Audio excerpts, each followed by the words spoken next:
शुरू कर। अभी रात में 2 बजे हम लोग का गाना टेक डाउन होने के बाद हम लोग कितना परेशान हैं, हम लोग कितना अफसोस में हैं। हाय हाय हाय हाय। जिंदगी में जब तक आप सबका प्यार और आशीर्वाद हमारे साथ है, कोई अफसोस हम अफसोस कभी नहीं करते। कभी नहीं। मेरी औकात 10 की नहीं थी, आज 10 कितना है आप सबका प्यार आपको पता है। क्योंकि मेरे को 10 लोग देखने नहीं आते थे, आज 10 करोड़ लोग मुझे प्यार करते हैं, ये मेरे लिए बहुत बड़ी बात है।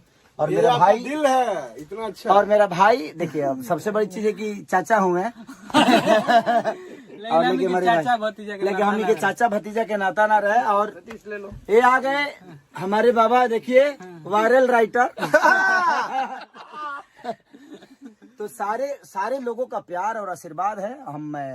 ये सब आप ही का देर है कि हम लोग इतने रात तक भी, अभी कितने 2 बज गए ना, 2 बजे रात वही एनर्जी में रहो। तो बस सिर्फ आपके लिए, जबकि मैं पूरे दिन डांस करके आया हूँ, शूटिंग करके आया हूँ, लेकिन भाई लोगों ने आया कि नहीं टेक डाउन हो गया तो हो गया, फिर अलग करेंगे, अलग भेज रहे हैं। आप ऐसा ही प्यार दीजिएगा जिस तरह। अच्छा हम लोग बनियान में क्यों है भैया? हम लोग सब लोग अपना बनियान। ये गर्मी है, गर्मी है। ये श्रोता का मोहब्बत की गर्मी है कि इनका प्यार खेसारी लाल यादव को, कृष्णा बेदर्दी, अखिलेश कश्यप, पवन पांडे, विवेक, संजय, हमारे सोना भाई, हमारा राकेश, और ये मेरा भाई सतीश, उधर भी एक भाई है मेरा। सब लोगों के ऊपर प्यार है जनता का, इसलिए हम लोग बनियान में हैं।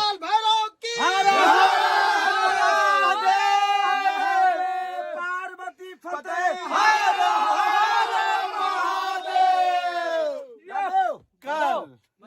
हमको जिंदा मत छोड़ो सालो।